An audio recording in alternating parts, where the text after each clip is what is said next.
साथियों, आप सभी का विजय एग्जाम के प्लेटफॉर्म पर स्वागत है। इस वीडियो में हम लोग करंट अफेयर की मैगजीन है घटना सार, जिसका करंट अर्धवार्षिक, जिसमें जनवरी 2020 से लेकर के अगस्त 2020 तक के मध्य का जो भी करंट अफेयर है उसको कवर किया गया है। तो इस मैगजीन को हम लोग पूरा कर रहे हैं। आज की वीडियो में हम लोग इसका जो आर्थिक घटनाओं के अर्धवार्षिकी वाला जो पोर्शन है उसको हम लोग पढ़ेंगे। तो देख लेते हैं सबसे पहले क्या है। तो सबसे पहले है इसमें वैश्विक विनिर्माण जोखिम सूचकांक 2020 के संदर्भ में। तो इसके बारे में बात करें तो सबसे पहले देखते हैं कि यह जो सूचकांक है इसको जारी कौन करता है।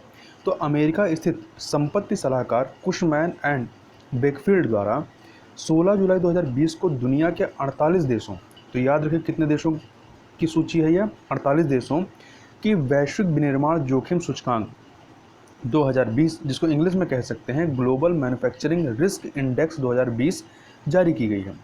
इस सूचकांक में पहले 3 स्थान पर कौन है। तो पहले स्थान पर आपका जो है चाइना है, तो याद रखिएगा इसमें पहले स्थान पर चाइना है और दूसरे स्थान पर आपका अमेरिका है, यूएसए है, और ख़ास बात क्या है कि थर्ड स्थान पर आपका भारत है।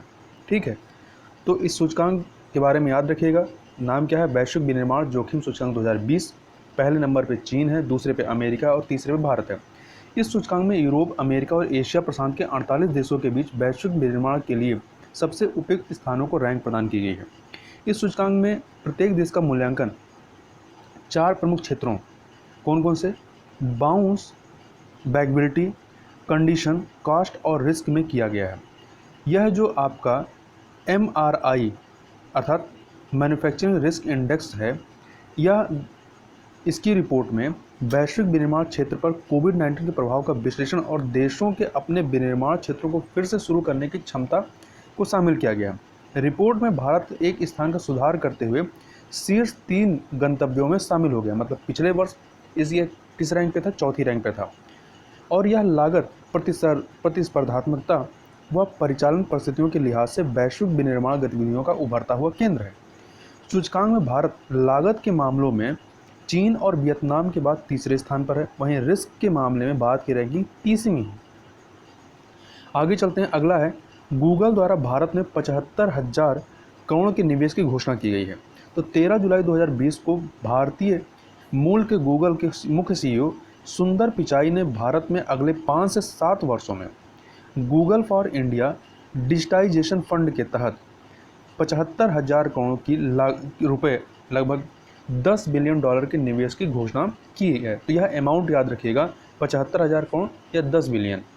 सुंदर पिचाई ने प्रधानमंत्री मोदी के साथ ऑनलाइन बैठक भी की। उन्होंने गूगल फॉर इंडिया के वार्षिक कार्यक्रम में निवेश की घोषणा की। गूगल का यह निवेश मुख्यतः 4 क्षेत्रों में लक्षित है, जैसे हर भारतीय तक उसकी भाषा में सस्ती पहुंच और सूचनाएं उपलब्ध कराना, ज़रूरत के मुताबिक नए उत्पाद और सेवाएं उपलब्ध कराना, कारोबारियों को डिजिटल बदलाव के लिए सशक्त करना और स्वास्थ्य, शिक्षा एवं कृषि जैसे क्षेत्रों में सामाजिक भलाई के लिए कृत्रिम बुद्धिमत्ता एवं प्रौद्योगिकी लाभ पहुंचाना। शिक्षा के क्षेत्र में गूगल ने CBSE के माध्यम से इस साल के अंत तक 22,000 स्कूलों के 10 लाख शिक्षकों को प्रशिक्षित करने की योजना बनाई है। तो वह देश के 2.6 करोड़ छोटे कारोबारियों को गूगल के सर्च से जोड़कर उनकी मदद भी कर रहा है। यह कंपनी जो है, गूगल कंपनी, दूरदर्शन पर एक प्रशिक्षण श्रृंखला शुरू करेगी जो छोटे कारोबारियों को डिजिटल ढंग से कामकाज में प्रशिक्षित करेगा। गूगल देश की छोटी बड़ी कंपनियों में हिस्सेदारी खरीद सकती है या फिर उनके साथ साझेदारी कर सकती है। गूगल की योजना भारत में उच्च गुणवत्ता और कम कीमत वाले स्मार्टफोन तैयार करना भी है। जियो प्लेटफॉर्म में 7.7% हिस्सेदारी के लिए 33,737 करोड़ रुपए निवेश करने और जियो के साथ साझेदारी कर सस्ता 5G स्मार्टफोन बनाने की योजना, जिसे हुआवे का विकल्प माना जा रहा है। हुआवे जो कि चाइना कंपनी थी, इसी योजना का हिस्सा है। कुल मिलाकर गूगल की इस पहल से मौजूदा संकट काल में भी तकनीकी क्षेत्र में भारत की आगे की यात्रा जारी करने की उम्मीद बनी है। आगे बात कर लेते हैं श्रीलंका के साथ 400 बिलियन डॉलर, कितने का, तो अमाउंट याद रखिएगा 400 मिलियन है, यहाँ बिलियन नहीं है, यहाँ पे मिलियन है। ठीक है, तो 400 मिलियन डॉलर का करेंसी स्वैप समझौता किया गया है। तो भारतीय रिजर्व बैंक ने जुलाई 2020 में पड़ोसी देश श्रीलंका के साथ 400 मिलियन डॉलर का करेंसी स्वैप या मुद्रा अदला बदली के समझौते पर हस्ताक्षर किया है। इस विनिमय का उपयोग विदेशी मुद्रा भंडार को बढ़ाने और देश की वित्तीय स्थिरता सुनिश्चित करने के लिए किया गया है, जो कोविड-19 महामारी से बुरी तरह प्रभावित है। यह मुद्रा अदला बदली का समझौता दोनों देशों के बीच नवंबर 2022 तक मान्य होगा। तो कब तक मान्य होगा? नवंबर 2022। तो यह डेट भी याद रखिएगा। तथा श्रीलंका ने आरबीआई के साथ यह समझौता शार्क के फ्रेमवर्क के तहत किया है। करेंसी स्वैप व्यवस्था के अंतर्गत किसी देश का केंद्रीय बैंक किसी अन्य देश के केंद्रीय बैंक को डॉलर प्रदान करता है, जिसे विदेशी केंद्रीय बैंक निर्धारित समय में बाजार विनिमय दर के अनुसार उस देश की मुद्रा के समान धनराशि लौटा देता है। आगे चलते हैं। अगला है तुर्कमेनिस्तान को WTO अर्थात वर्ल्ड ट्रेड ऑर्गेनाइजेशन या विश्व व्यापार संगठन का 25वां पर्यवेक्षक दर्जा का दिया गया है।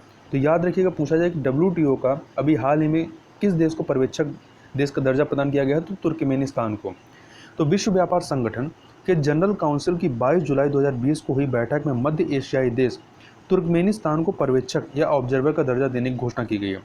WTO में पर्यवेक्षक का दर्जा मिलने के बाद तुर्कमेनिस्तान इस व्यापार निकाय के साथ औपचारिक संबंध बनाने वाला अंतिम पूर्व सोवियत गणराज्य बन गया। मतलब और जितने सबके सब इससे जुड़ चुके हैं। तुर्कमेनिस्तान विश्व व्यापार संगठन 25वां पर्यवेक्षक देश है, मतलब WTO का 25वां पर्यवेक्षक देश बना है। इस दर्जे के बाद वह इस संगठन के लाभों को प्राप्त करने में सक्षम होगा। ऑब्जर्वर स्टेटस के लिए तुर्कमेनिस्तान ने मई 2020 में आवेदन किया था और आगामी 5 वर्षों के अंदर WTO की पूर्ण सदस्यता को प्राप्त करने का लक्ष्य रखा है। आगे बात करते हैं वैश्विक रियल इस्टेट पारदर्शिता सूचकांक 2020 के बारे में। तो कौन सा सूचकांक है? वैश्विक रियल इस्टेट पारदर्शिता सूचकांक 2020। संपत्ति सलाहकार कंपनी JLL या जोस लैंग लाशल द्वारा 6 जुलाई 2020 को जारी द्विवार्षिक सर्वेक्षण रिपोर्ट वैश्विक रियल इस्टेट पारदर्शिता सूचकांक 2020 global real estate transparency index, जिसको शॉर्ट में लोग कह सकते हैं GRETI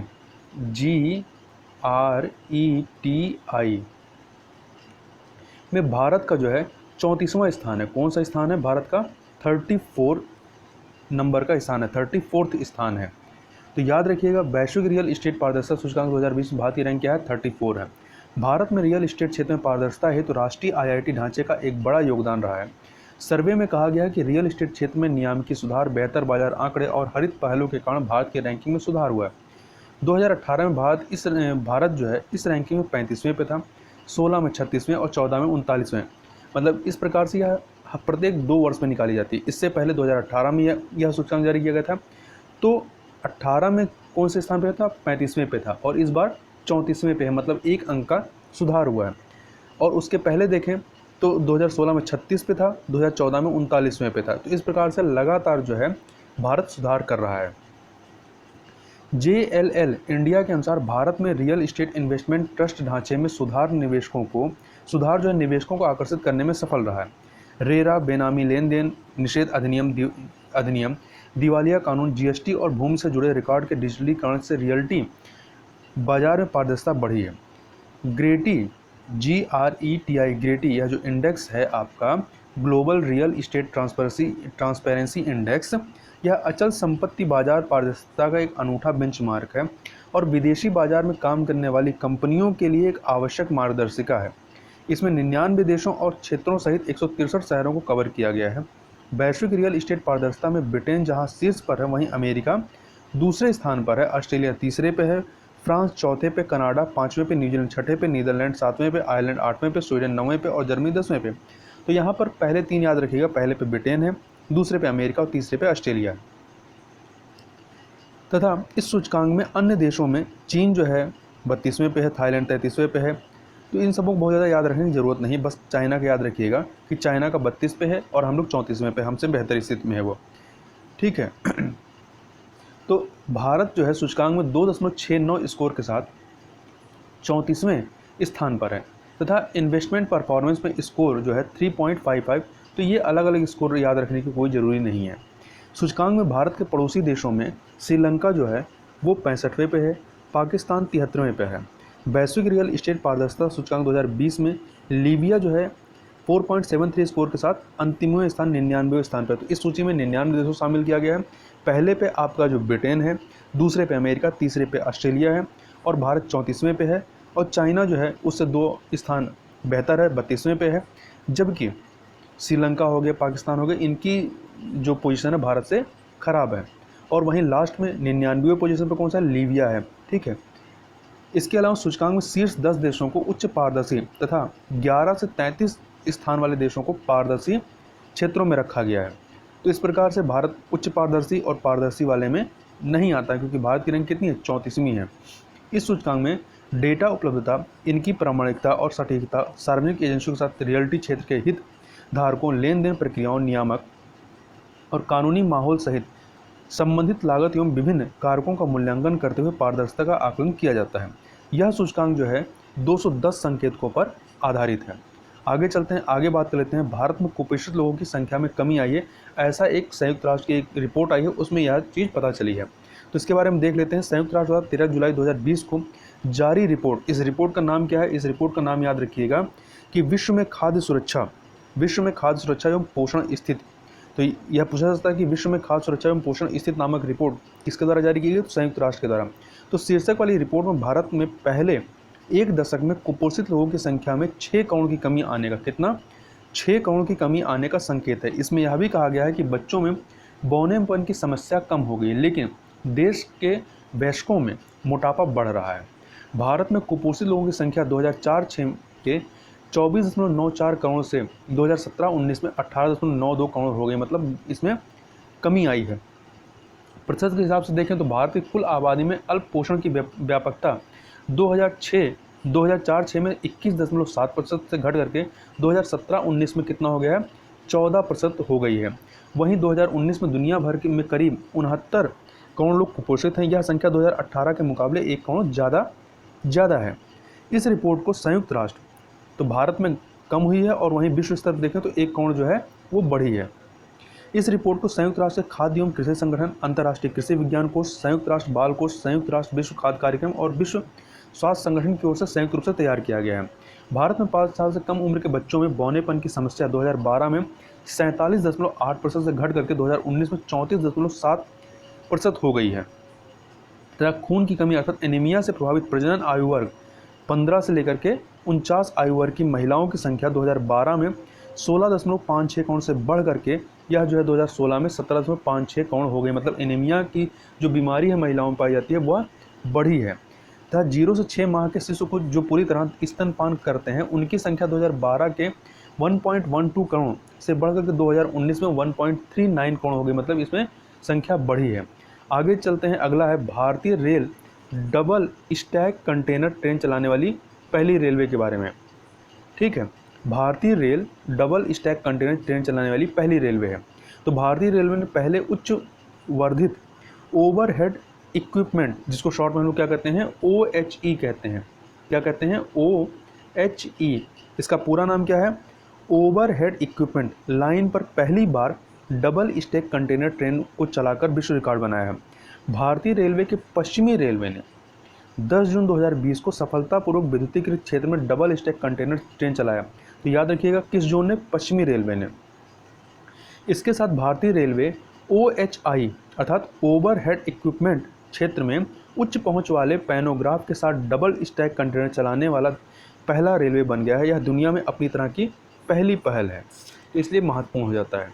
इस पहले OHI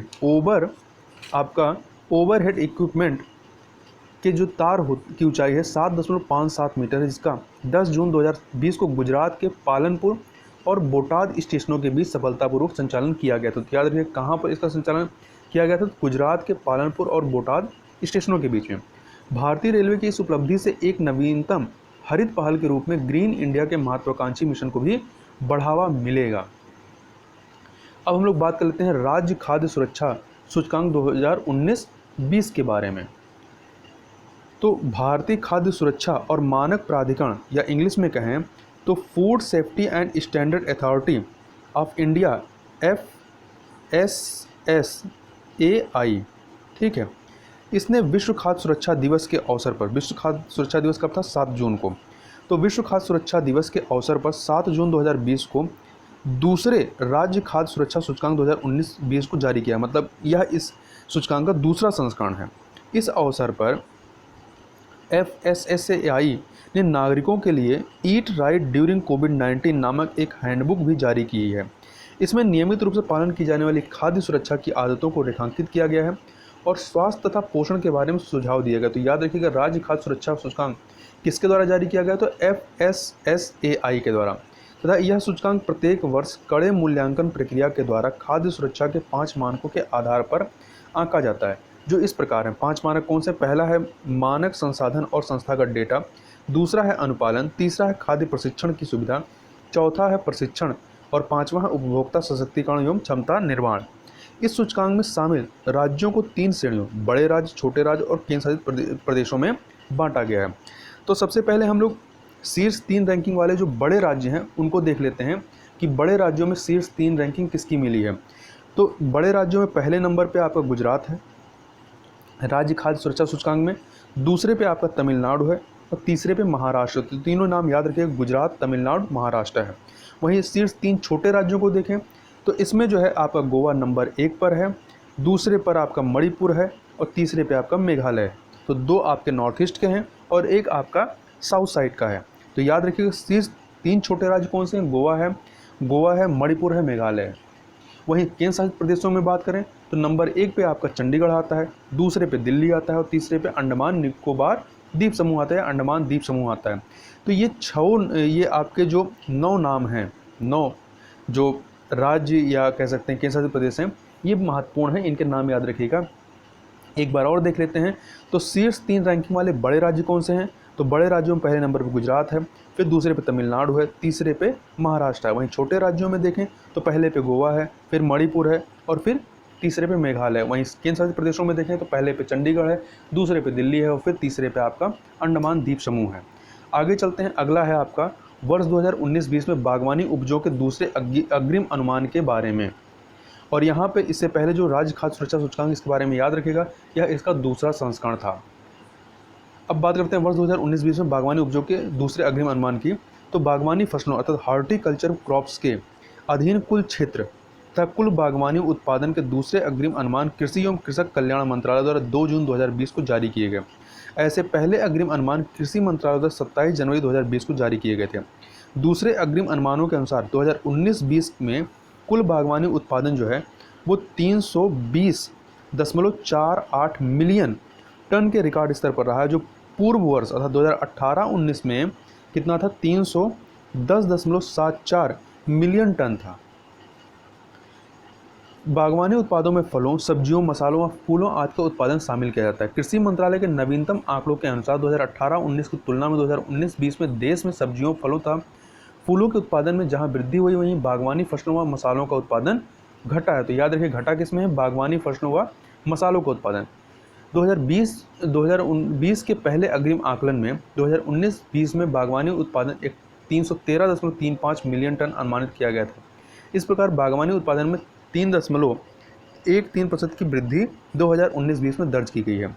बागवानी उपजों के अधीन बुआई क्षेत्र में 0 से 9% की ही मामूली वृद्धि 2019-20 में हुई है तथा 2018-19 में यह क्षेत्र जो था 25.43 मिलियन हेक्टेयर था, जो 2019-20 में 25.66 मिलियन हेक्टेयर हो गया।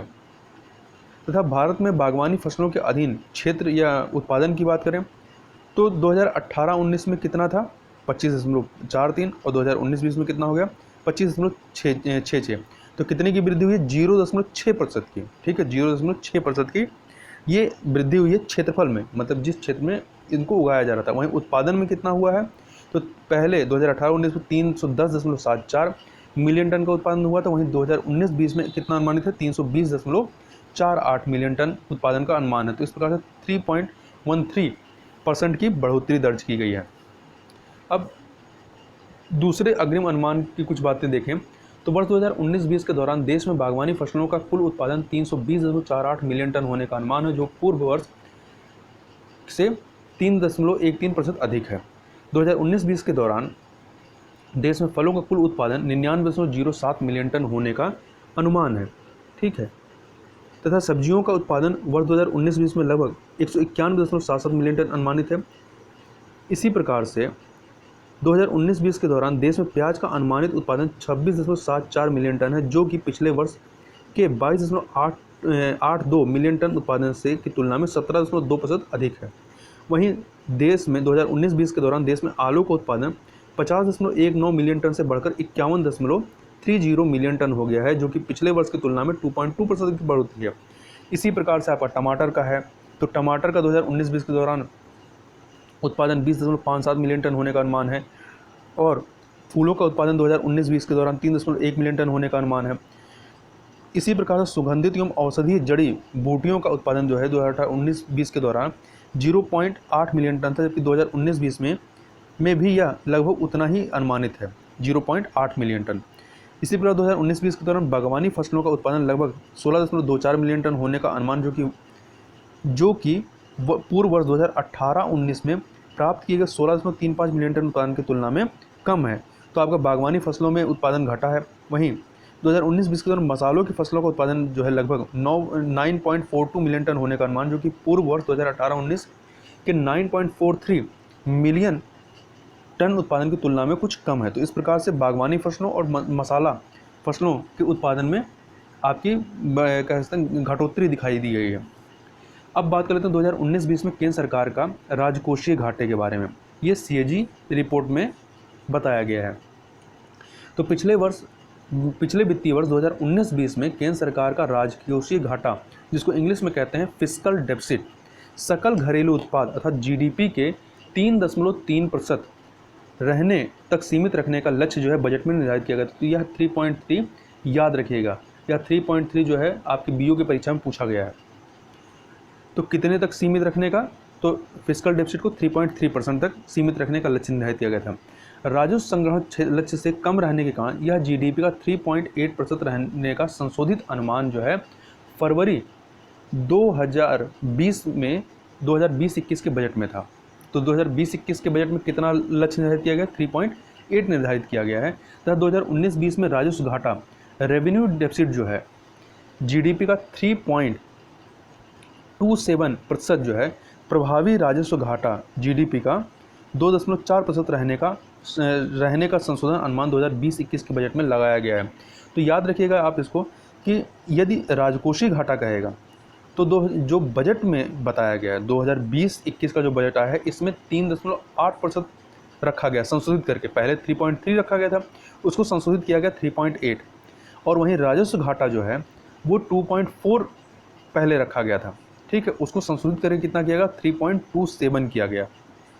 केंद्र सरकार के राजस्व एवं व्यय के संबंध में कंट्रोलर जनरल ऑफ अकाउंट्स अर्थात कैग की 29 मई 2020 को जारी रिपोर्ट के अनुसार 2019-20 में सरकार का राजकोषीय घाटा GDP का जो है वो 4.6% जहां रहा है, वहीं राजस्व घाटा GDP का 3.27% इसमें बताया गया है।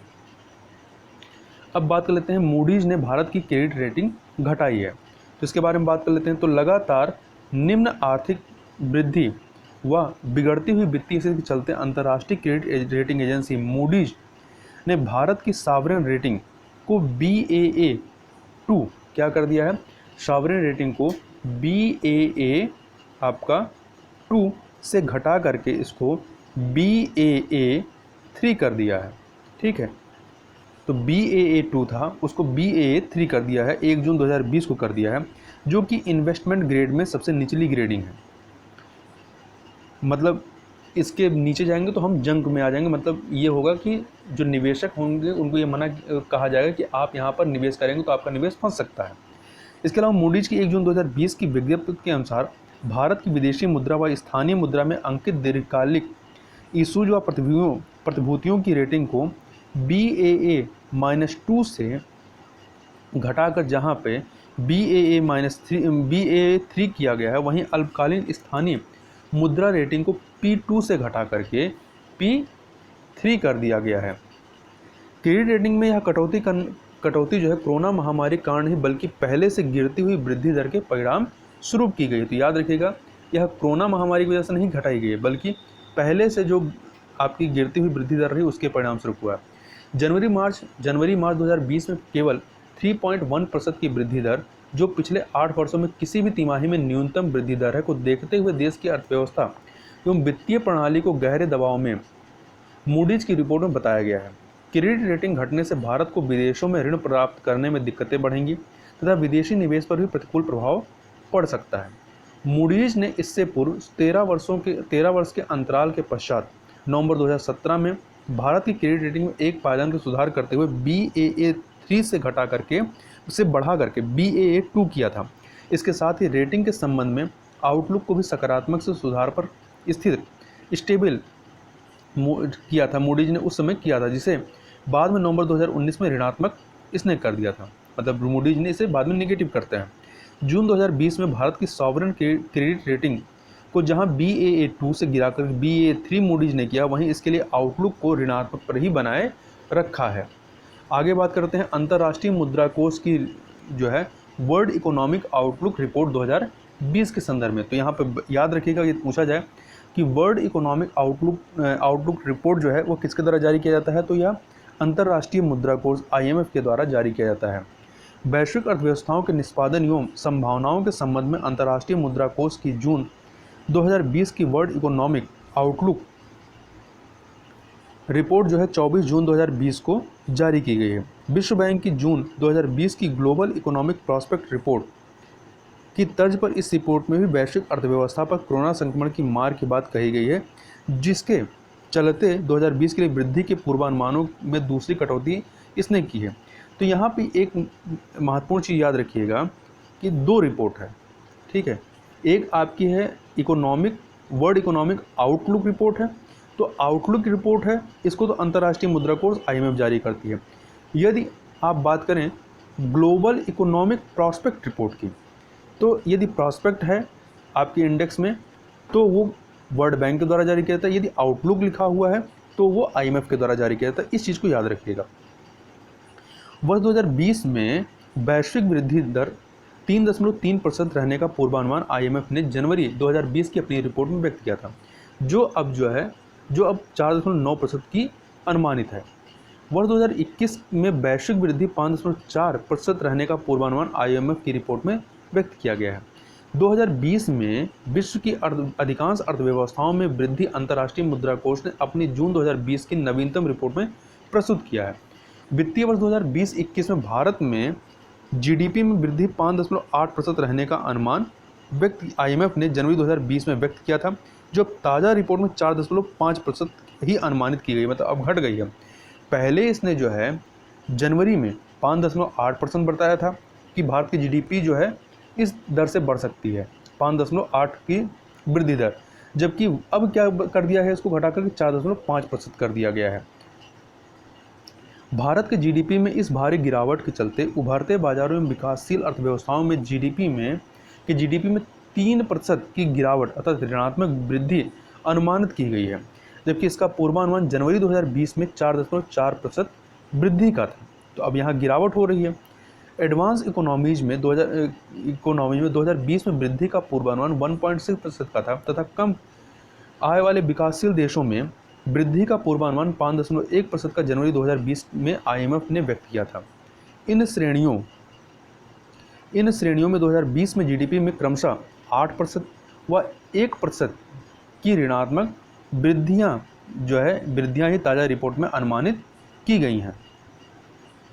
अंतर्राष्ट्रीय मुद्रा कोष की जून 2020 की वर्ल्ड इकोनॉमिक आउटलुक रिपोर्ट के अनुसार भारत में वृद्धि 2018-19 में 6.1% रहने के पश्चात 2019-20 में 4.2% अनुमानित है, मतलब घटी है, तथा 2020-21 में यह वृद्धि 5.8% का पूर्वानुमान मुद्रा कोष ने जनवरी 2020 में व्यक्त किया था।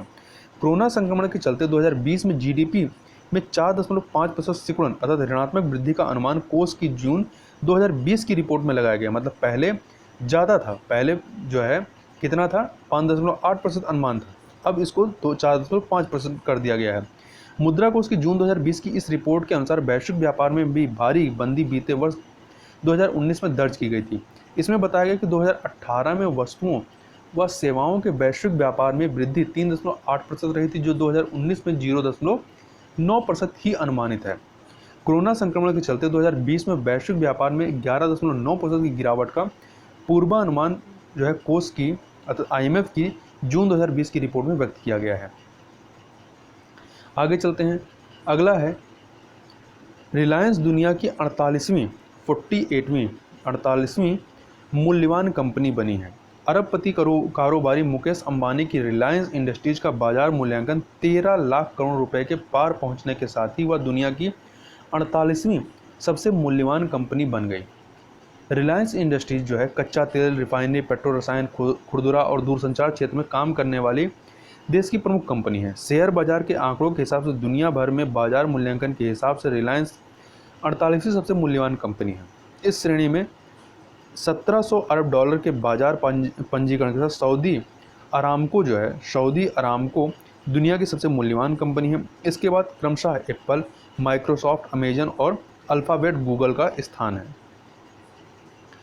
रिलायंस इंडस्ट्रीज का शेयर BSE पर 23 जुलाई 2020 को 2.8% चढ़ करके जो है 2060.65 रुपये पर बंद हुआ। तो ये बहुत ज़्यादा आंकड़ा बहुत महत्व का नहीं है यहाँ पर।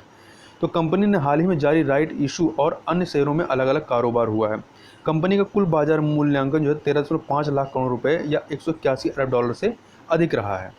आगे चलते हैं। आगे बात कर लेते हैं अंकटाड की विश्व निवेश रिपोर्ट के बारे में, वर्ल्ड इन्वेस्टमेंट रिपोर्ट 2020 के बारे में। तो याद रखिएगा इसको जारी कौन करता है, तो जो निवेश से संबंधित जो रिपोर्ट है विश्व निवेश रिपोर्ट, इसको अंकटाड स्पेलिंग क्या है UNCTAD,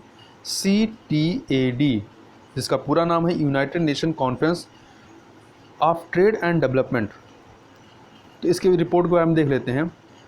तो विभिन्न देशों में विदेशी प्रत्यक्ष निवेश अर्थात FDI के अंतर प्रवाह एवं बाह्य प्रवाह के संबंध में, मतलब कितना आ रहा है कितना यहाँ से FDI के रूप में बाहर जा रहा है, यह अंकटाड की वर्ष 2020 की रिपोर्ट 16 जून 2020 को विश्व भर में जारी की गई है। तो याद रखिएगा महत्वपूर्ण चीज़ यह कि विश्व निवेश रिपोर्ट जारी कौन करता है, तो अंकटाड संस्था के द्वारा जारी किया जाता है। वित्तीय वर्ष 2019-20 के दौरान भारत में विदेशी प्रत्यक्ष निवेश FDI के आंकड़े वित्त मंत्रालय के department for promotion of industries and internal trade Deepti कह सकते हैं, दीप्ति नहीं हो जाएगा, DPIIT द्वारा मई 2020 में जारी किए गए हैं। विश्व के विभिन्न देशों में FDI के अंतर प्रवाह एवं बाह्य प्रवाह के आंकड़े अंकटाड द्वारा प्रतिवर्ष जारी किए जाते हैं। वर्ल्ड इन्वेस्टमेंट रिपोर्ट जो है 2020 शीर्षक वाली इस 30वीं वार्षिक रिपोर्ट के अनुसार 2017 की तुलना में 2018 में विदेशी प्रत्यक्ष निवेश में वैश्विक अंतर प्रवाह में 13% की गिरावट जहां दर्ज की गई है, वहीं 2019 में इसमें मामूली वृद्धि हुई थी। रिपोर्ट के अनुसार 2019 में यह कुल मिलाकर के 1540 अरब डॉलर रहा है, जो कि पूर्व वर्ष 2018 में विदेशी प्रत्यक्ष निवेश के वैश्विक अंतर प्रवाह 1495 अरब डॉलर था, उससे यह थोड़ा ही ज़्यादा है। रिपोर्ट के अनुसार 2019 में 1540 अरब डॉलर के FDI के कुल अंतर प्रवाह में 800 अरब डॉलर का अंतर प्रवाह विकसित देशों में, 658 अरब डॉलर का विकासशील देशों में तथा 55 अरब डॉलर का अंतर प्रवाह संक्रमणशील अर्थव्यवस्थाओं ट्रांजिशन इकोनॉमी में हुआ है। कोरोना संक्रमण के कारण वर्ष 2020 में विश्व में सभी अर्थव्यवस्थाओं की स्थिति बिगड़ी है। इससे इस वर्ष FDI के अंतर प्रवाह में 40% की गिरावट आने की संभावना है तथा वर्ष 2005 के पश्चात पहली बार इसके $1 ट्रिलियन से भी कम रहने की संभावना है। वर्ष 2017 में यह 1.7 ट्रिलियन डॉलर रहने के पश्चात वर्ष 2018 में 1.5 ट्रिलियन डॉलर और 2019 में 1.54 ट्रिलियन डॉलर रहा है।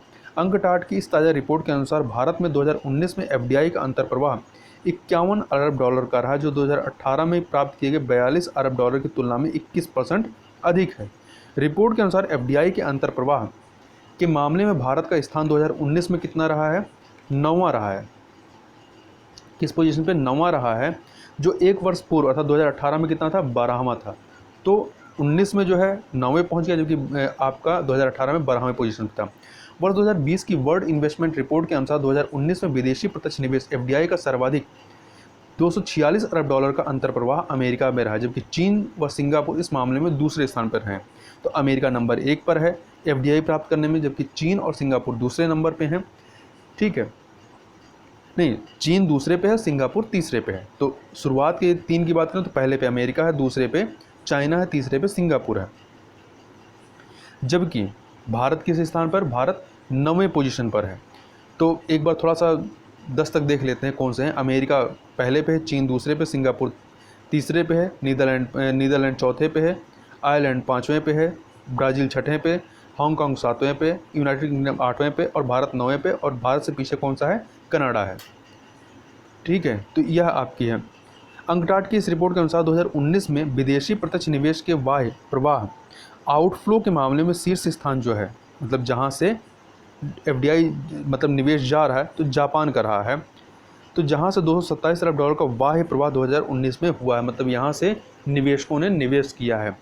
125 अरब डॉलर के बाह्य प्रवाह के साथ अमेरिका व नीदरलैंड इस मामले में क्रमशः दूसरा और तीसरे स्थान है। तो दूसरे पे अमेरिका है आउटफ्लो में, और तीसरे पे नीदरलैंड है। अंकटाड का सम्मेलन जो है प्रति 4 वर्षों के अंतराल पर होता है। ऐसा पिछला सम्मेलन अंकटाड जो आपका 14 था, केन्या की राजधानी नैरोबी में 17 से 22 जुलाई 2016 को हुआ था। आगामी 15वां सम्मेलन जो है अंकटाड का, वो 18 से 23 अक्टूबर 2020 को आपका बारबाडोस के ब्रिज टाउन में प्रस्तावित है। ठीक है, तो इतनी चीज़ें याद रखिएगा। यहाँ पर पहले एक चीज़ याद रखिएगा, पहले पे आपका अमेरिका है, दूसरे पे चाइना है, तीसरे पे सिंगापुर है। ठीक है, और भारत 9वें पे है, जबकि इसके पहले 2018 में भारत 12वें पोजीशन पे था। अब आगे बात करते हैं। आबू धाबी की कंपनी बूबा डाला ने जियो मंच में खरीदी 1.85% की हिस्सेदारी। तो इसके बारे में देख लेते हैं, कितनी हिस्सेदारी खरीदी, 1.85% की। तो जून 2020 में अबू धाबी स्थित संप्रभु निवेशक मूबाडाला ने रिलायंस उद्योग की पूर्ण स्वामित्व वाली सहायक कंपनी जियो मंच में 1.5% हिस्सेदारी को जो है 9,093.6 करोड़ रुपए में खरीदने की घोषणा की है।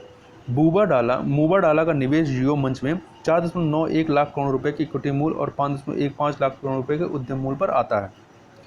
मूबाडाला के निवेश के बाद के निवेश के साथ मंच ने प्रमुख वैश्विक प्रौद्योगिकी Facebook, Silver Lake, Vista Equity, General Atlantic, KKR, ADIA, TPGL, कैट्रोटॉन, PIF सहित 10 कंपनियों ने 6 सप्ताह से कम समय में जो है 87,655.35 करोड़ रुपए जुटाए हैं। जियो प्लेटफॉर्म ने अब तक 25.10% से अधिक हिस्सेदारी बेच चुकी है।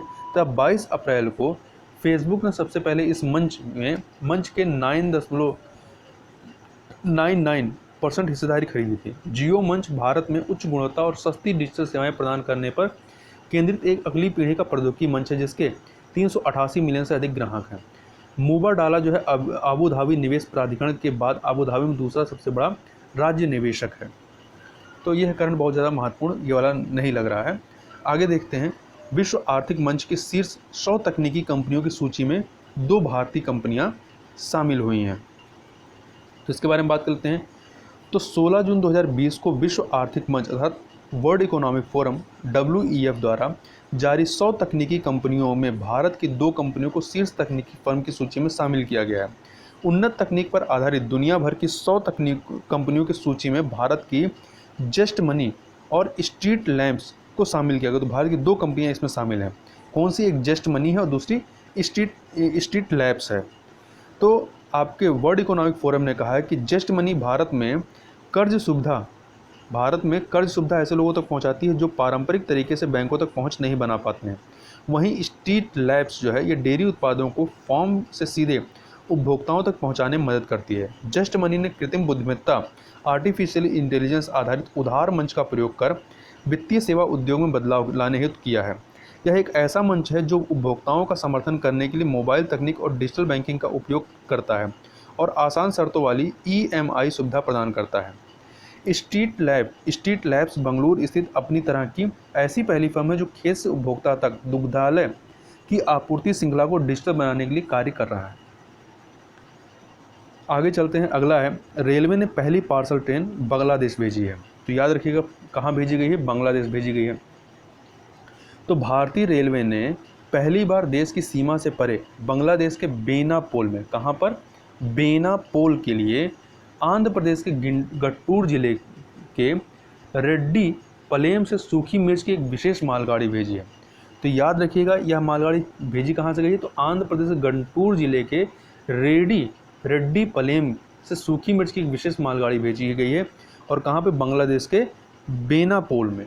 ठीक है, यह 11 जुलाई 2020 को रवाना हुई 16 पार्सल वैन से युक्त एक विशेष पार्सल एक्सप्रेस मालगाड़ी बांग्लादेश के बेनापोल पहुंची है।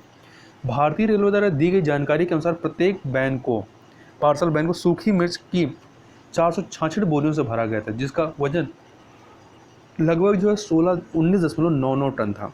इस प्रकार विशेष पार्सल एक्सप्रेस मालगाड़ी द्वारा कुल 384 टन वजन का सामान ले जाया गया।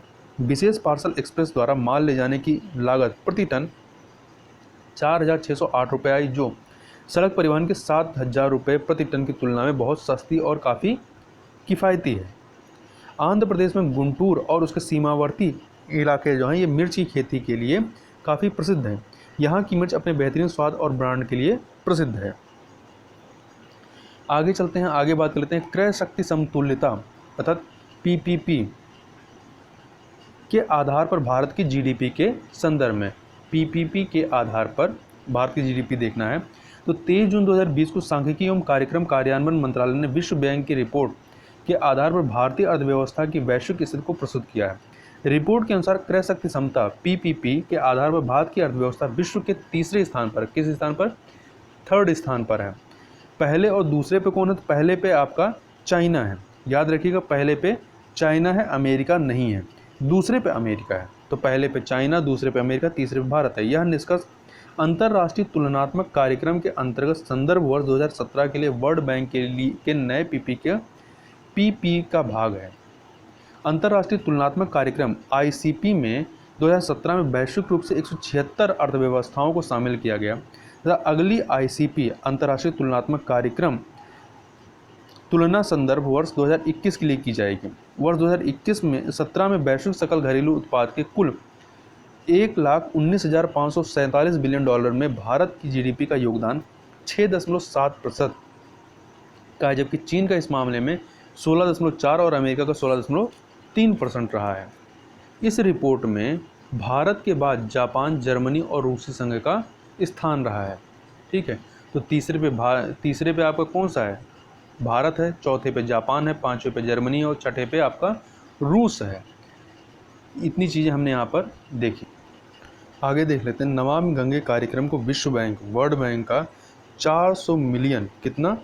400 मिलियन, 400 मिलियन है, बिलियन नहीं है। तो 400 मिलियन डॉलर का ऋण देने के संबंध में घोषणा की गई है। तो विश्व बैंक ने 8 जुलाई 2020 को गंगा को स्वच्छ और निर्मल बनाने के लिए चलाए जा रहे कार्यक्रम नमामि गंगे कार्यक्रम को 400 मिलियन डॉलर का ऋण देने की घोषणा की है। विश्व बैंक और भारत सरकार के बीच हुए इस ऋण समझौते का उद्देश्य गंगा को स्वच्छ और निर्मल बनाना है। 400 मिलियन डॉलर की प्रतिबद्धता में 381 मिलियन डॉलर का ऋण और 9 मिलियन डॉलर तक की प्रस्तावित गारंटी शामिल है। आगे बात कर लेते हैं सहकारी बैंक अब जो है आरबीआई के नियंत्रण में रहेंगे। तो इसके संदर्भ में बात करें तो जून 2020 को भारत सरकार द्वारा लिए गए एक निर्णय के तहत देश की सभी शहरी सहकारी बैंक, अर्बन कोऑपरेटिव बैंक्स को व मल्टी स्टेट कोऑपरेटिव बैंक को भारतीय रिजर्व बैंक की निगरानी में रखने के लिए अध्यादेश लाने की घोषणा की है। इस बारे में घोषणा केंद्रीय सूचना प्रसारण मंत्री प्रकाश जावड़ेकर ने की है। अध्यादेश आने के बाद 1482 शहरी सहकारी बैंक और 58 बहुराज्य सहकारी बैंक भारतीय रिजर्व बैंक की पर्यवेक्षी शक्तियों के अंतर्गत आ जाएंगी। आरबीआई की शक्तियां जिस तरह से सूचीबद्ध बैंकों पर लागू होती हैं उसी तरह अब सहकारी बैंकों पर भी लागू होंगी। सरकार का यह निर्णय बैंकों में 86 मिलियन से अधिक जमाकर्ताओं की 4.84 ट्रिलियन राशि को सुरक्षित रखने का आश्वासन देने के लिए लिया गया है। आगे चलते हैं 15,000 करोड़ रुपए के AHIDF की स्थापना को सरकार ने मंजूरी दी है। किसको? AHIDF। अभी देख लेते हैं क्या यह है क्या AHIDF।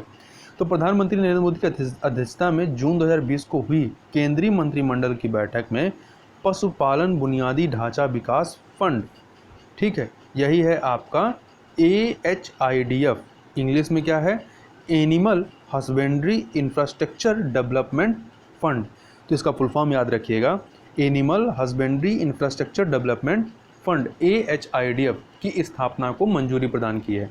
इस फंड की स्थापना 15,000 करोड़ रुपए से की जाएगी, जो डेयरी एवं मीट प्रसंस्करण के साथ साथ मूल्य संवर्धन के बुनियादी ढांचे और निजी क्षेत्र में पशु आहार संयंत्रों में बुनियादी ढांचे के निवेश को प्रोत्साहित करेगा।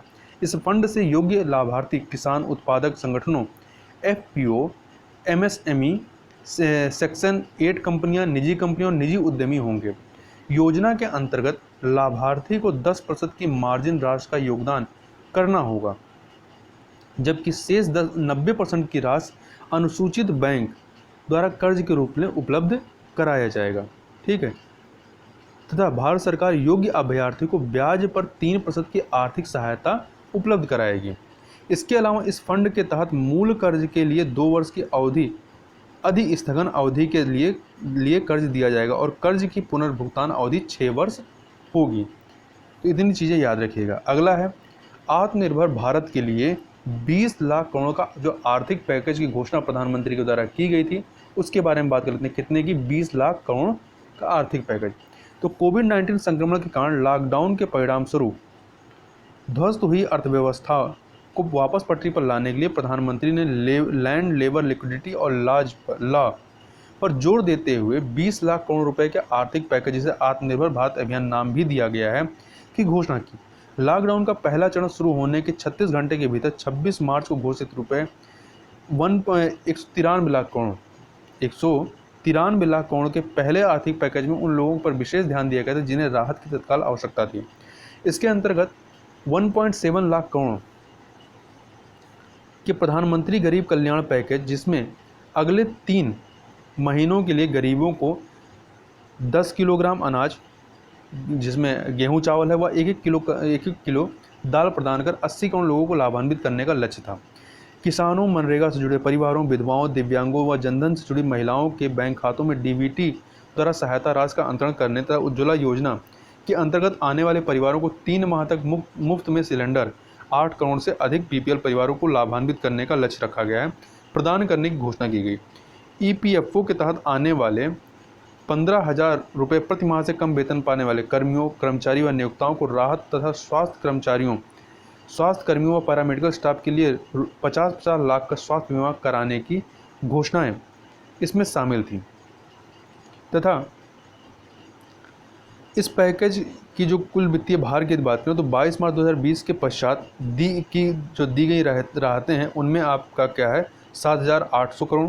प्रधानमंत्री गरीब कल्याण पैकेज के तहत 1.7 लाख करोड़। ठीक है, स्वास्थ्य क्षेत्र के लिए प्रधानमंत्री घोषणा में कितना है, 15,000।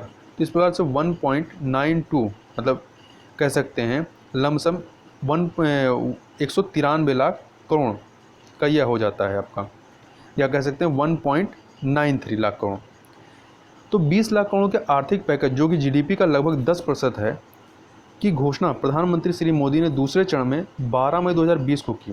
तथा इसमें बहुत ज़्यादा डिटेल जाने की ज़रूरत नहीं है, बस इतना याद रखिए कितने का है, यह करीब करीब लमसम 10% के बराबर आता है। प्रधानमंत्री द्वारा 12 मई को घोषित पैकेज का विस्तृत ब्यौरा वित्त मंत्री श्रीमती सीतारमण ने अगले 5 दिनों के विभिन्न खंडों में दिया।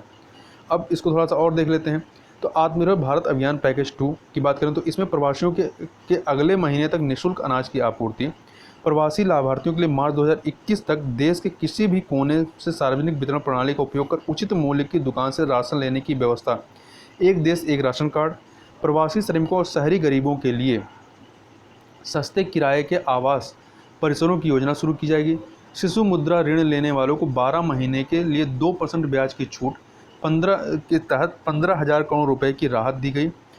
रेहड़ी पटरी वालों के लिए 5,000 करोड़ रुपए की ऋण सुविधा इसमें दी गई है। क्रेडिट लिंक सब्सिडी योजना के माध्यम से आवासन क्षेत्र और मध्यम आय समूह को 70,000 करोड़ रुपए का प्रोत्साहन, रोजगार उपलब्ध कराने के प्रतिपूरक वनीकरण कोष प्रबंधन एवं योजना प्राधिकरण अर्थात कैंपा फंड से 6,000 करोड़ रुपए की व्यवस्था, नाबार्ड के जरिए किसानों को 30,000 करोड़ रुपए की अतिरिक्त आपातकालीन कार्यशील पूंजीगत निधि, किसान क्रेडिट कार्ड के माध्यम से 2.5 करोड़ किसानों को 2 लाख करोड़ का रियायती ऋण उपलब्ध कराया जाएगा। इसके अंतर्गत 13 मई को घोषित पहले खंड में आपका 5,94,000 550 करोड़ के राहत पैकेज में आत्मनिर्भरता पर विशेष बल दिया गया। इसके लिए सूक्ष्म लघु एवं मध्यम उद्यमों के सशक्तिकरण पर विशेष ध्यान दिया गया तथा उनके लिए परिभाषाओं में भी परिवर्तन किया गया, मतलब एमएसएमई की परिभाषा में परिवर्तन किया गया। अभी उसको भी देख लेंगे क्या परिवर्तन है। 200 करोड़ तक के सरकारी कार्यों के लिए 200 करोड़ रुपए तक के सरकारी कार्यों के लिए ग्लोबल टेंडर आमंत्रित न करने की बात भी इस खंड में कही गई है। पैकेज के इस खंड में निम्नलिखित राहतें शामिल, जैसे कि एमएसएमई की परिभाषाओं में संशोधन किए गए हैं, तो इसको भी देख लेते हैं। सूक्ष्म एंटरप्राइजेज कौन से हैं या माइक्रो एंटरप्राइज के दायरे में अभी तक विनिर्माणी क्षेत्र की उन इकाइयों को शामिल किया जाता था जिनमें अधिकतम रुपए 25 लाख जो हैं, यदि यह आपके सेवा क्षेत्र के नहीं हैं तो 25 लाख, यदि सेवा क्षेत्र के मामले में यह अधिकतम 10 लाख था तक का निवेश हो। नई परिभाषा के अंतर्गत अब विनिर्माण व सेवा क्षेत्र दोनों ही मामलों में, मतलब दोनों को अलग अलग नहीं रखा गया, दोनों ही मामलों में ऐसे उद्यमों को सूक्ष्म इकाई माना जाएगा जिनमें अधिकतम निवेश जो है वो 1 करोड़ रुपए तक हो और साथ ही जिसका वार्षिक टर्नओवर, तो यहाँ निवेश और टर्नओवर दोनों को लिया गया है। तो निवेश जो है अधिकतम 1 करोड़ रुपए और टर्नओवर जो है वो कितना होना चाहिए, 5 करोड़ रुपए है तक हो, तो उसे सूक्ष्म इंटरप्राइज माना जाएगा। ठीक है, अर्थात माइक्रो इंटरप्राइज। वहीं लघु इकाई या स्मॉल इंटरप्राइज की बात करें तो लघु इकाइयों में अभी तक ऐसी इकाइयों को शामिल किया जाता था जिनमें अधिकतम निवेश जो है वो विनिर्माणी इकाइयों के मामले में आपका 5 करोड़ रुपए, 5 करोड़ तक, तथा सेवा क्षेत्र में कितना था, इकाइयों के मामले में ये आपका 2 करोड़ तक हो। नई स्वीकृत परिभाषा के तहत अब विनिर्माणी व सेवा दोनों ही क्षेत्रों में अब अलग अलग नहीं है, ऐसी इकाइयों को लघु उपक्रमों में शामिल किया जाएगा जिनमें अधिकतम 10 करोड़ तक का निवेश हो और साथ ही जिनका सालाना टर्नओवर कितना हो, 50 करोड़ तक का हो, तो वो आपके ये लघु इकाई स्मॉल इंटरप्राइज के अंतर्गत आएंगे। अब मध्यम इकाई की बात करें या मीडियम इंटरप्राइज, तो ऐसी इकाइयों को तो अभी तक पुराना यदि देखें तो अभी तक माना जाता था जिनमें विनिर्माणी क्षेत्र की इकाई के मामले में आपका अधिकतम निवेश जो है वो 10 करोड़ हो, अधिकतम निवेश 10 करोड़ हो। वहीं सेवा क्षेत्र के मामले में जो अधिकतम निवेश हो वो 5 करोड़ हो। अब ये दोनों को अलग अलग नहीं रखा गया है। नई परिभाषा के अनुसार अब विनिर्माणी व सेवा दोनों ही क्षेत्रों की उन सभी इकाइयों को मध्यम इकाई माना गया है जिनमें अधिकतम जो निवेश है वो 20 करोड़ का हो तथा साथ ही जिनका सालाना टर्नओवर कितना हो, 100 करोड़ का हो, उनको माना गया। तो एक बार दोबारा देख लें कि जो सूक्ष्म एंटरप्राइज है उनमें क्या है, 1 करोड़ तक का निवेश तथा 5 करोड़ तक का टर्नओवर, जबकि जो आपका लघु इकाइयां हैं स्मॉल इंटरप्राइज, इसमें क्या है कि 10 करोड़ तक का निवेश होना चाहिए और 50 करोड़ तक का टर्नओवर, तो ये इसके तहत आएंगे। जबकि मध्यम इकाई में क्या है, इसमें 20 करोड़ तक का आपका निवेश होना चाहिए इन्वेस्टमेंट और 100 करोड़ तक का आपका टर्नओवर होना चाहिए। तो इस परिभाषा का पुनः विस्तार केंद्रीय मंत्रिमंडल की 1 जून 2020 की बैठक में लिए गए निर्णय के तहत किया गया है तथा 50 करोड़ तक के निवेश वाली इकाइयों को जिनका टर्नओवर 250 करोड़ तक हो को मध्यम उपक्रमों के तहत जो है इसको शामिल किया गया है। ठीक है, जो नया इसमें अब आया है मध्यम वाले में क्या कर दिया गया है कि 50 करोड़ तक के निवेश वाली इकाइयों को, और पहले इसको क्या रखा गया था, 20 करोड़ रखा गया था। अब इसको 1 जून 2020 को जो बैठक होती है इसमें इसको 20 से बढ़ा करके 50 करोड़ कर दिया गया है। 50 करोड़ का निवेश और टर्नओवर कितना कर दिया गया है, 100 करोड़ पहले था, उसको बढ़ा करके 250 करोड़ का टर्नओवर कर दिया गया है। तो ये क्राइटेरिया पूरी करने वाली मध्यम उपक्रमों में शामिल किया जाएगा तथा निर्यात किए गए उत्पादों सेवाओं के मूल्य को किसी भी श्रेणी के एमएसएमई उपक्रमों के लिए टर्नओवर की इन सीमाओं में शामिल नहीं किया जाएगा। ठीक है, तो निर्यात किए गए उत्पादों सेवाओं के मूल्य को किसी भी श्रेणी के एमएसएमई उपक्रमों के लिए टर्नओवर की इन सीमाओं में शामिल नहीं किया जाएगा। तो इतनी चीज़ें इसमें थीं। अब ये इसके अलावा और बहुत सारे आंकड़े हैं, वो बहुत ज़्यादा महत्वपूर्ण नहीं हैं। ठीक है, कुछ अन्य चीज़ों को देखें तो पैकेज में 15 मई को घोषित 1.5 लाख के तीसरे खंड में कृषि के लिए आधारिक संरचना व सहायक उद्योगों पर ध्यान केंद्रित किया गया है। वहीं 16 व 17 मई को घोषित चौथा व 5वां खंड इसका जो बताया गया, ये जो आपका आत्मनिर्भर भारत योजना वाला, तो इसमें मुख्यतः आत्मनिर्भरता व ईज ऑफ डूइंग बिजनेस पर केंद्रित रहा। रक्षा विनिर्माणी उद्योगों में ऑटोमेटिक रूट के तहत एफडीआई की सीमा को क्या कर दिया गया है, 49% से बढ़ा करके, पहले 49% था, इससे बढ़ा करके इसको 74% करने की घोषणा भी इसी खंड में की गई है। ठीक है, तो पहले एफडीआई की सीमा रक्षा विनिर्माण उद्योग में 49% थी ऑटोमेटिक रूट से, अब इसको बढ़ा करके 74% कर दिया गया है। तथा इस खंड में ये जो चौथा व पांचवा खंड जारी किया गया था, इस खंड में व्यवहार्यता अंतर, वाइबिलिटी गैप और मनरेगा संबंधित जो है कई सारे आवंटन किए गए थे। जैसे वाइबिलिटी गैप गैस फंडिंग में 8,000 मतलब कैसे 81 करोड़ रुपए और मनरेगा हेतु अतिरिक्त आवंटन कितना किया गया था 40,000 करोड़ का। तो इस प्रकार आत्मनिर्भर भारत के लिए 5 खंडों में जो है इस प्रकार से पूरा जो पैसा 20 लाख करोड़ का जो घोषित किया गया था, 20 लाख करोड़ का आर्थिक पैकेज, वो इसमें आ जाता है। अब थोड़ा सा आर्थिक पैकेज एक दृष्टि में देख लेते हैं। तो स्वास्थ्य कर्मियों के लिए 50-50 लाख का बीमा कवच, महिला जनधन खातों में 3 माह तक 500 रुपये प्रतिमाह अंतरण, मतलब 3 माह में एक महिला जनधन खाता धारक को 1,500 रुपये दिया जाएगा। उज्ज्वला योजना के तहत बीपीएल परिवारों को 3 माह तक निःशुल्क गैस सिलेंडर। मनरेगा के तहत मजदूरी दर 182 से बढ़ा करके 202 रुपये प्रतिदिन कर दिया गया। 3 करोड़ निर्धन वरिष्ठ नागरिकों, विधवाओं और दिव्यांगों के खातों में 1,000 रुपये अनुग्रह राशि का अंतरण किया गया। बैंक टर्म लोन्स की ईएमआई भुगतान में 3-3 माह की राहत दी गई तथा सूक्ष्म लघु व मध्यम उद्यमों की जो परिभाषा है वो बदली गई है। घरेलू कंपनियों को विदेशी प्रतियोगिताओं से बचाने के लिए 200 करोड़ रुपए तक के सरकारी कार्यों के लिए ग्लोबल टेंडर आमंत्रित नहीं किए जाएंगे। इसके अलावा प्रोविडेंट फंड के लिए कर्मचारी व नियोक्ताओं दोनों के ही अंशदान 3 माह के लिए 12% से घटाकर 10% कर दिए गए हैं तथा राज्य व केंद्र सरकार के उपक्रम पूर्ववत 12% योगदान करते रहेंगे। ठीक है। इसके अलावा वित्तीय वर्ष 2019-20 के लिए आयकर रिटर्न भरने की अंतिम तिथियां 31 जुलाई 2020 व 31 अक्टूबर 2020 से बढ़ा करके इसको 30 नवंबर 2020 कर दिया गया है। वहीं विवाद से विश्वास योजना के तहत बिना अतिरिक्त शुल्क के भुगतान की अंतिम तिथि बढ़ा करके 31 दिसंबर 2020 कर दी गई है। तो इतनी चीज़ें यहाँ पर बात की गई थी। अब थोड़ा सा देख लेते हैं दिसंबर 2019 तक भारत और विदेशी ऋण के बारे में कितना रहा है। तो दिसंबर 2019 के अंत में भारत और विदेशी ऋण की स्थिति के संबंध में अनंतिम, मतलब एकदम से आखिरी रिपोर्ट नहीं है, अनंतिम आंकड़े जो हैं वित्त मंत्रालय द्वारा 30 मार्च 2020 को जारी किए गए। इन आंकड़ों के अनुसार दिसंबर 2019 के अंत में भारत पर कुल विदेशी ऋण या एक्सटर्नल डेप्ट जो है वो 563.9 अरब डॉलर था, जो एक वर्ष पूर्व दिसंबर 2018 के अंत में कितना था 521.2 अरब डॉलर था। मतलब कि 2019 में यह बढ़ गया है 2018 के कंपेयर में। इस प्रकार 2019 के दौरान विदेशी ऋण भार जो है भार में 20.8 अरब डॉलर या 1.2% की वृद्धि हुई है। वित्त मंत्रालय के अनुसार ऋण भार में यह वृद्धि जो है मुख्यतः बाह्य वाणिज्यिक उधारियों एक्सटर्नल कमर्शियल बारोइंग में वृद्धि के कारण हुई है।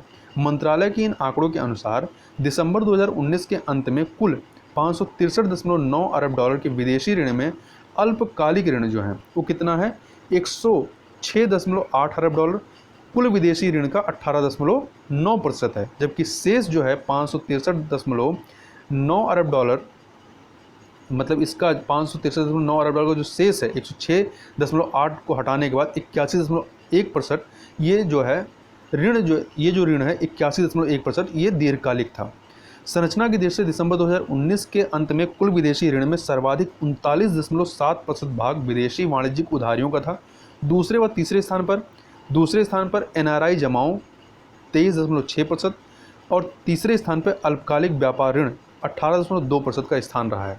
दिसंबर 2019 के अंत में देश पर कुल विदेशी ऋण में 8.5% भाग रियायती ऋणों का था, जो मार्च 2019 के अंत में 8.7% था।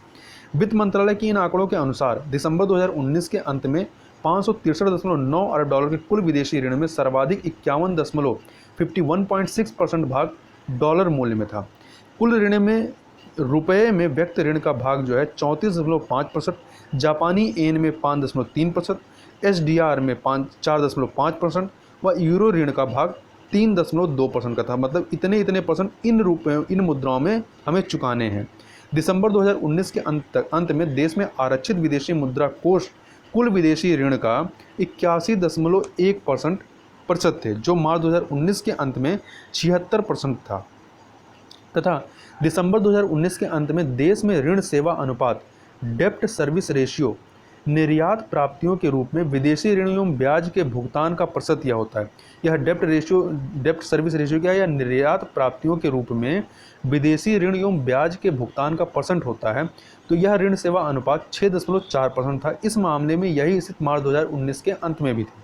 तथा दिसंबर 2019 के अंत तक कुल विदेशी ऋण जीडीपी के प्रतिशत के रूप में जो है वो 20.1% था। तो मतलब जो हमारा ऋण हमारे देश पे है वो हमारे कुल जीडीपी का कितना है? 20.1% है। तो यह जो है आंकड़ा याद रखिएगा। तो इतनी चीज़ें हम लोगों ने यहाँ पर देखी। अब इसके आगे की जो भी घटनाक्रम है उसको हम लोग नेक्स्ट वीडियो में करेंगे। तो इस वीडियो में बस इतना ही। मिलते हैं नेक्स्ट वीडियो में, तब तक के लिए बहुत बहुत धन्यवाद।